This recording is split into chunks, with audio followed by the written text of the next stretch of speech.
Buwis buhay na tumalo ng isang ama malapit sa dagat sa Florida para sagipin ang anak na nahulog mula sa cruise ship. Dalawa naman ang nasawi sa wildfire sa Spain. Yan at iba pang balita abroad sa report ni Marisol Abduraman. Pa din ang usok na dinulot ng wildfire sa Catalonia, Spain.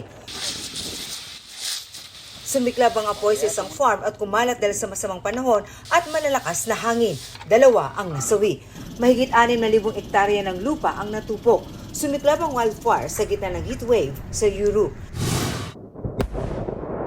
Kumukuti-kutitap naman ang usok na ibinuga ng nasusunog na imbaka ng paputok sa California sa Amerika. Kumalat ang apoy sa mga damuhan kaya nasunog ang mahigit 30 hektaryang lupa.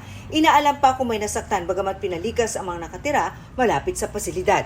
Iniimbestigahan pa ang sanhi ng sunog. Sa Mexico, tinangay ng rumaragas ang baha ang ilang sasakyan. Dalawa ang magkapatong pa habang inaanod.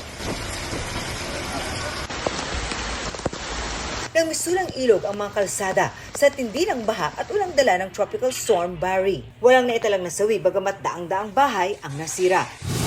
Sa Colombia, nagkaukang isang kalsada nang magpabaha ang pag-apaw ng dalawang ilog. Nasira rin ang ilang bahay. Isang senior citizen ang nasawi. Nabulabog naman ang mga pasahero ng isang cruise ship nang mahulog ang isang bata sa dagat malapit sa Florida. To the rescue ang kanyang ama na tumalon sa tubig. Nagpanlutang-lutang ang mag-ama hanggang sa nasagip ng mga rescuer. Marisol Abduraman, nagbabalita para sa GMA Integrated News. Huwag magpahuli sa mga balitang dapat niyong malaman.